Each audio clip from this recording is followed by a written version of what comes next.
lightweight paper, pretty standard paper, is going to go in the top sheet feeder. And there's a slidey thing over here. So put your paper all the way to the right with the printable side up. And then push in to open the tray. That'll catch your print when it comes out. On, off is pretty obviously right there. You generally don't have to control anything else from this. You'll go ahead and do that from the computer. One thing to think about, particularly with higher end paper, is that if there is any lint from the cutting of the paper on the surface, that is going to soak up the ink, and then it'll blow off, and then you'll have a white spot on your print. So I keep this brush here for you to wipe off the sheet before putting it into the printer. You want to avoid fingerprints on the printable surface, so handle it by the edges. Make sure when you're printing that you have the right color profile, the one that you think you have. If your camera has not been set to RGB 1998, then printing with that color profile in mind is going to be bad news. So check and see down here. Open your picture up in Bridge and have a look at the metadata, or however you want to check it. But here we go, it's our Adobe RGB. So we are good to go on that. And if for some reason you found that it wasn't, you can go from Edit down to Assign Profile over here on the left. That's also, by the way, under Color Settings, where you can make sure that whatever computer you're on is set to be working in the correct color space. So you can see Adobe RGB 1998 is right there. So that's correct. But as far as your image, you can click on Assign Profile, and it'll tell you whatever it's on right now.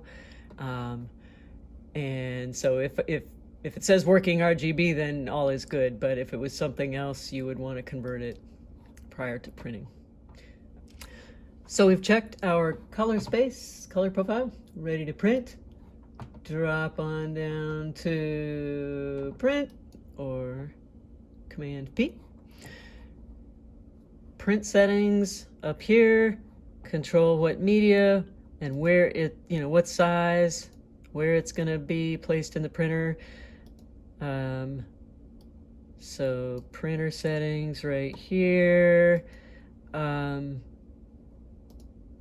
So this is where, for instance, the last time it was being used, it was on advanced black and white. We want to change that because we want a color picture. So Epson Precision Dot, and we want Adobe RGB. And so lately with these printers, rather than a ICC profile, when you're using like just the Epson semi-gloss, I've just been letting the printer control it, control the color. And so that's how you would set it for the printer to control the color. Under advanced settings, you can do a little tweaking to the color if you find that it's not what you like. But generally speaking, by selecting Printer Manages Colors, that then makes the earlier setting relevant, the fact that you're telling it that the color space is Adobe RGB and stuff like that. So perceptual is normally the best rendering intent. However, it has a lot to do with how many out-of-gamut colors you might have on your image. So not all images are going to be great on perceptual. If you have tweaky looking color coming out in your test strips, try this setting instead, relative colorimetric, however you say that. It has to do with how the computer deals with out-of-gamut colors, whether it rearranges everything to kind of move more consistently around what colors it can produce, or whether it just switches the out-of-gamut colors and leaves the other ones where they're at. So you might find one is better than the other for any given image, but generally I start with perceptual. So at this point, we are ready to go. We would just hit print and we would have our image.